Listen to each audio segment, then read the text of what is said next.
వెదురు ఉత్పత్తుల తయారీ శిక్షణ కేంద్రాన్ని యువత సద్వినియోగం చేసుకోవాలని ఎఫ్టీఓ రామ్మోహన్ అన్నారు.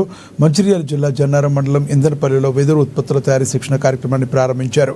ఇదివరకు శిక్షణ పొందిన వారికి ధృవీకరణ పత్రాలు పంపిణీ చేశారు. వెదురు పుష్పగుచ్చంతో స్వాగతం పలికిన అనంతరం రిబ్బన్ కట్ చేసి కార్యక్రమాన్ని ప్రారంభించారు. యువతకు ఉపాధి కల్పించాలనే సదుద్దేశంతో హిట్కస్ స్వచ్ఛంద సంస్థ ఇలాంటి ఎన్నో కార్యక్రమాలు చేపడుతుందన్నారు. వెదురు ఆధారిత ఉత్పత్తులకు మంచి డిమాండ్ ఉందని యువత వీటి తయారీకై ముందుకు రావాలని కోరారు.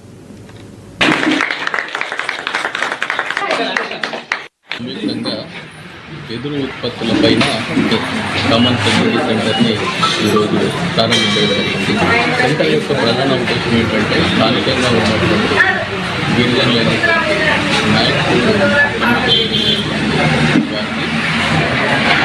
ఉపాధి కల్పించడం అనేది. రెండవది స్థానిక అడవులపైన కవాల్ ప్రాంతం, జన్నారం ప్రాంతంలో అడవుల్లో ఉన్నటువంటి వెదురు పైన ఒత్తిడిని తగ్గించడం అనేటువంటి రెండు ప్రధాన అంశాలుగా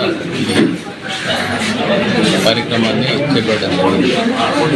అటవీ శాఖ అలాగే వివిధ స్వచ్ఛంద సంస్థలు దీన్ని ముందుకు తీసుకెళ్తున్నారు. ఈ వెదురు ఉత్పత్తులను చేయడం కోసం, ప్రత్యేకంగా తయారు చేయడం కోసం వీళ్ళకి శిక్షణ కూడా ఇవ్వడం జరిగింది. ఎలా తయారు చేయాలి ఏంటది.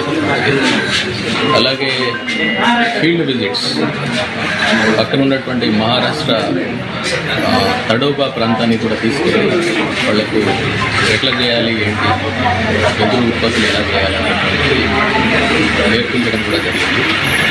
వాళ్ళు కనీసం 10 నుంచి 15 మంది అలా దీంట్లో యాక్టివ్గా పార్టిసిపేట్ అవుతున్నారు. రూపాయలు విలువ చేసేటువంటి ఉత్పత్తులు తయారు చేయొచ్చు అనేటువంటిది ఈ శిక్షణ ఇచ్చేటువంటి శిక్షకులు